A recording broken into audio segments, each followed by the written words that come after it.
Comment reconnaître une vraie histoire d'amour? C'est la question qui m'a été posée par l'un d'entre vous sur la chaîne et à laquelle je viens répondre aujourd'hui.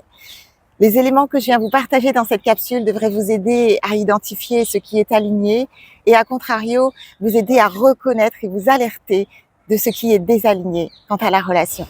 Il y a tant de choses à dire sur le sujet, mais dans cette capsule, je vais choisir 3 éléments à vous partager qui devraient vous aider à clarifier si toutefois vous avez des questionnements par rapport à une relation présente ou alors vous aiguiller dans le cadre d'une rencontre future. Mais avant tout, laissez-moi vous dire bonjour et bienvenue sur To Be Your Joy, bienvenue aux anciens abonnés, merci de votre fidélité, ainsi qu'aux nouveaux abonnés sur la chaîne. Pour ceux qui ne me connaissent pas encore, je suis Aurélie Yenda, thérapeute énergéticienne, et je vous accompagne dans des soins individuels afin de vous aider à débloquer vos situations, à déprogrammer ce qui a besoin de l'être vibratoirement et à vous amener à atteindre vos objectifs dans les différents domaines de vie. Sur cette chaîne, je vous propose du contenu sur des thèmes variés afin de vous aider à grandir en conscience et à enclencher votre processus de guérison, ainsi que des outils tant que possible pour commencer à mettre en action ce qui a besoin de l'être. Par ailleurs, si vous avez des propositions, des thèmes que vous souhaitiez que j'aborde sur la chaîne, merci tout d'abord de les suggérer et vous pouvez le faire donc sous le post écrit à cet effet sur la chaîne dans la rubrique post, s'il vous plaît, pas sous les commentaires, de façon à ce que vos questions soient rassemblées au même endroit. Merci pour cela. Donc, notre thème pour aujourd'hui, à quoi reconnaître une vraie histoire d'amour? Par histoire d'amour, je vais sous-entendre une relation réussie qui n'est pas dysfonctionnelle. C'est-à-dire qu'on est dans une belle relation créatrice et non pas dans des systèmes ou des programmations. Il n'est alors pas question de dépendance. La relation est donc dénuée de toute forme de dépendance et on est dans cette relation à un endroit où on ne confond pas l'amour avec le sexe, le pouvoir et l'argent. On a clarifié tout ce qui est de l'ordre des faux amours et qui se confond avec la sexualité, le pouvoir et l'argent. Je vous invite durant l'écoute de cette capsule à penser à quelqu'un en particulier, une relation présente ou une relation passée sur laquelle vous voulez refléter, de manière à pouvoir retirer le meilleur de cette vidéo. Premier élément ici, lorsque je vis une vraie histoire d'amour, je me sens au calme. Je me sens serein et sereine.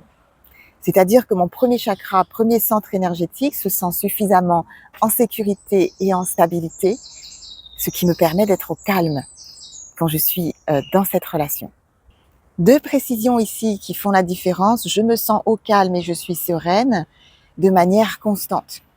C'est-à-dire qu'il n'y a pas des pics, des hauts et des bas et que ça ne fait pas les montagnes russes.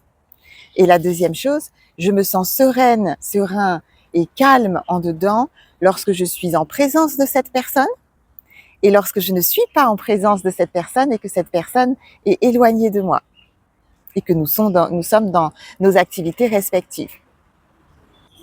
Je viens vous partager une première subtilité par rapport à ce sentiment de se sentir au calme en dedans. On peut supposer que si vous êtes avec cette personne, vous vous sentez comme à la maison. I feel home.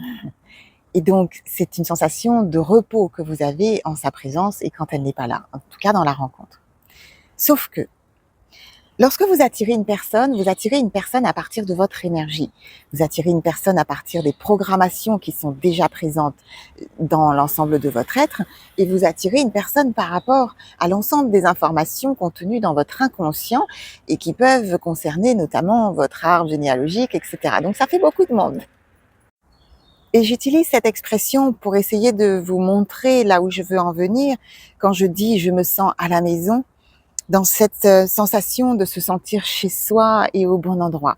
Sauf que, si pour vous, la maison était synonyme d'anxiété, d'insécurité, de violence émotionnelle, de négligence, de manque, de besoins qui n'ont pas été comblés, d'absence, par exemple, d'un paternel ou d'une maternelle, de rejet, d'abandon, de violence, de manque de reconnaissance, eh bien, home et la maison va correspondre à cette fréquence. Et par conséquent, eh bien, c'est ce que vous allez attirer à vous. comme une énergie et un aimant qui va rentrer en résonance avec cette personne, qui correspond à une fréquence qui match, qui est compatible, et qui va vous attirer donc ce type de programmation qui potentiellement vont se répéter. Et c'est de comprendre que votre système nerveux va vous envoyer à vos racines, au premier chakra, une sensation de calme, mais qui n'est pas réellement un sentiment de sérénité réelle, mais qui correspond à quelque chose qu'il connaît déjà. Et c'est parce que votre système nerveux et votre premier chakra reconnaît quelque chose de connu que ça vous donne la sensation d'être en sécurité.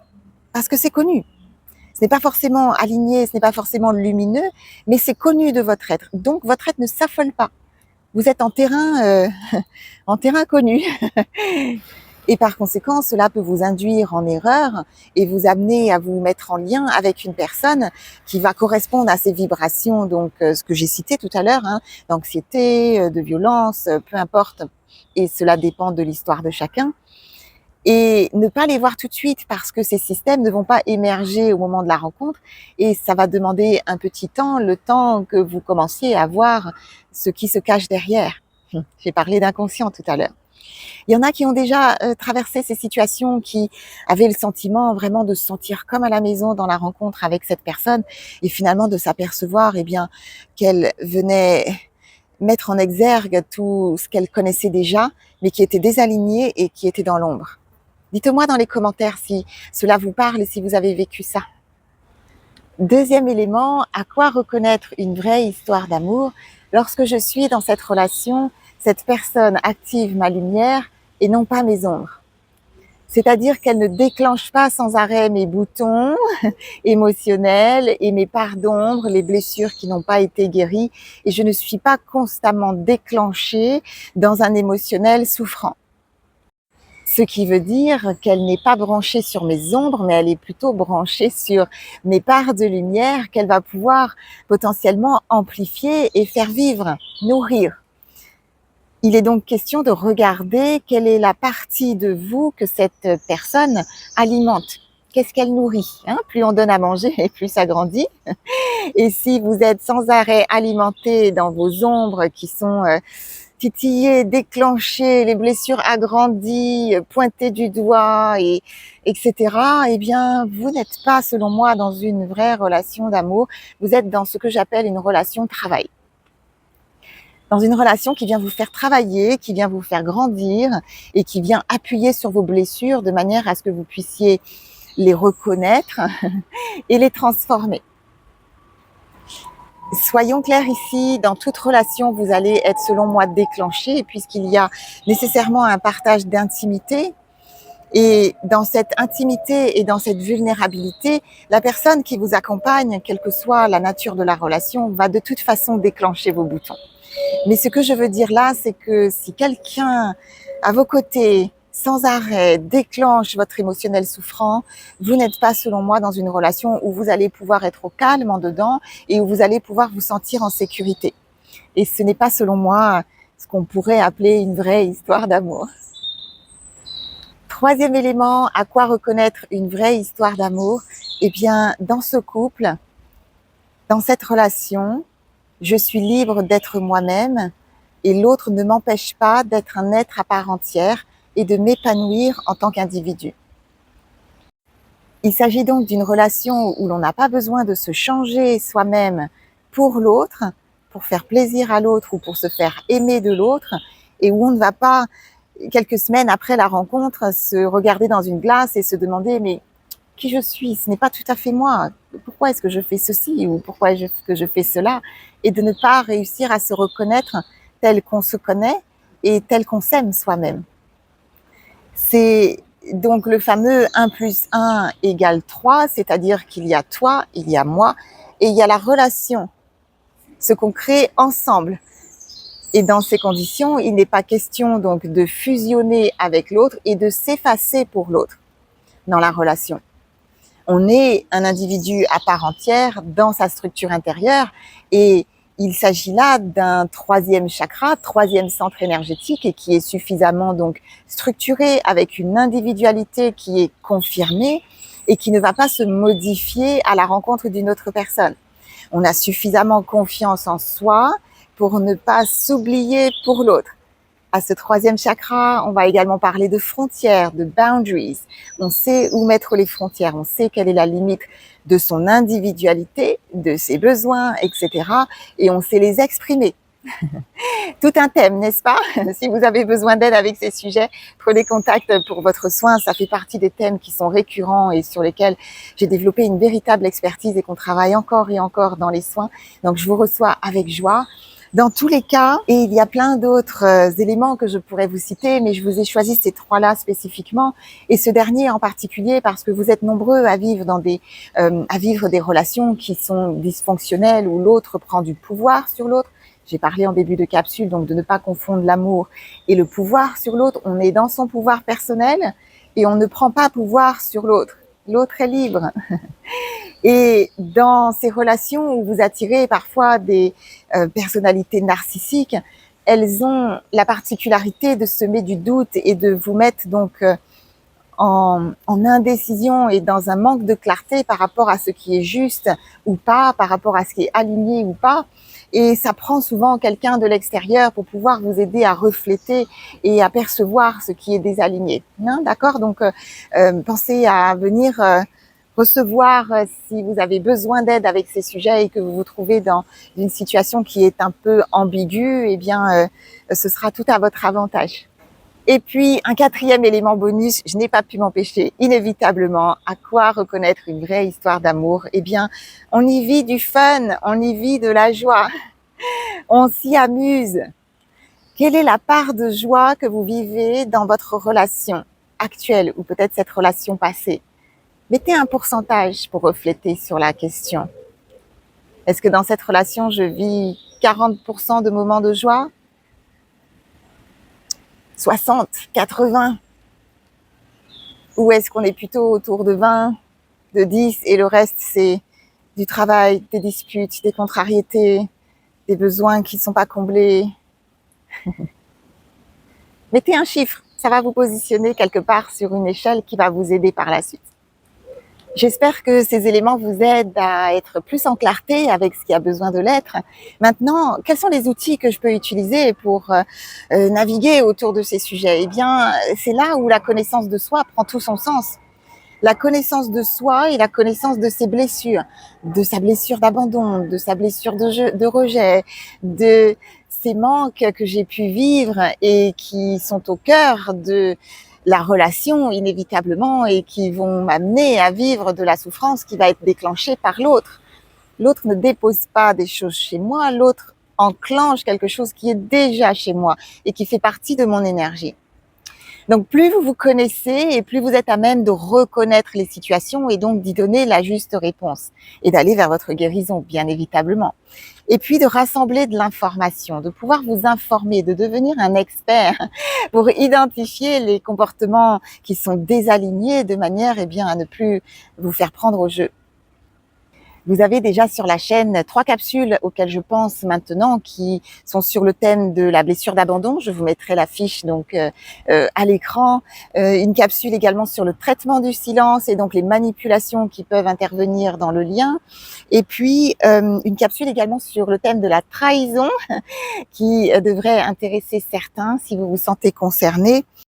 Pour ceux qui ne sont pas encore dans la relation et qui sont au stade de la rencontre, eh bien, c'est d'aller identifier les blocages ou ce qui vous empêche d'aller vers l'autre.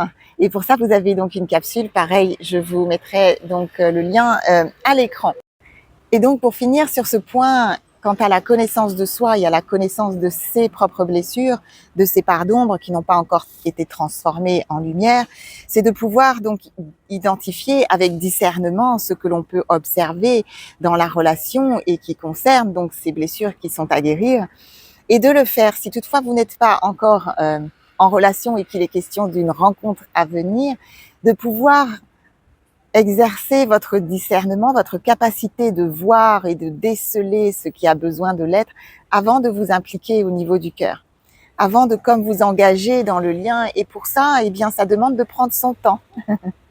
Ça demande de prendre son temps dans la rencontre et de se laisser avec confiance découvrir l'autre tel qu'il est vraiment et non pas tel qu'il souhaite se montrer à vous, souvent dans les débuts de relations. Et surtout, si vous êtes doté d'une grande sensibilité et que vous vous savez très sensible, c'est d'autant plus important pour vous. Maintenant, quant aux relations travail, eh bien, j'ai envie de vous dire, c'est de faire un choix. Si dans la rencontre, vous prenez le temps de rencontrer une personne telle qu'elle est et que vous vous apercevez que cette personne déclenche vos boutons assez rapidement et de manière régulière, constante, eh bien, c'est de faire un choix. Est-ce que je choisis la relation comme terrain de travail et de développement de soi 24 heures sur 24? J'exagère un peu pour vous donner l'idée. Ou est-ce que je fais le choix peut-être d'aller travailler avec Aurélie et de défaire mes systèmes dans le cadre d'un soin énergétique ou toute autre pratique, ou de travailler en dehors de la relation, mais dans ma relation amoureuse, lorsque je suis en intimité avec mon autre, je choisis autre chose. Et vous avez ce pouvoir de choisir. Quant au dernier point évoqué, afin d'être libre de soi dans cette relation, eh bien, encore une fois, c'est un travail au 3e chakra, 3e centre énergétique, au plexus solaire, où on va s'assurer d'apprendre sa valeur et oser incarner sa valeur pour prendre sa place et ne pas s'effacer pour l'autre. Donc tous ces thèmes qu'on travaille en soins, de nouveau, vous êtes bienvenus si vous avez besoin d'aide et que vous voulez aller plus loin. Je vous souhaite de merveilleuses et vraies histoires d'amour, si on peut mettre ce vrai entre guillemets. J'espère que cette capsule vous aura éclairé. Si vous avez apprécié ce contenu et que vous aimez la chaîne, pour la soutenir, mettez un pouce. Si cela vous a plu, abonnez-vous pour recevoir les prochaines capsules. Et d'ici, eh bien, le prochain thème, comme toujours, je vous remercie de votre présence sur la chaîne, de m'avoir suivi jusqu'à maintenant et de vos commentaires qui sont toujours très agréables. Voilà, et c'est une joie de pouvoir vous lire et de sentir votre présence et votre participation sur la chaîne. Merci beaucoup pour ça. C'était Aurélie Enda, thérapeute énergéticienne sur To Be Your Joy. Et en attendant la prochaine capsule, comme toujours, prenez soin de vous et de vos relations.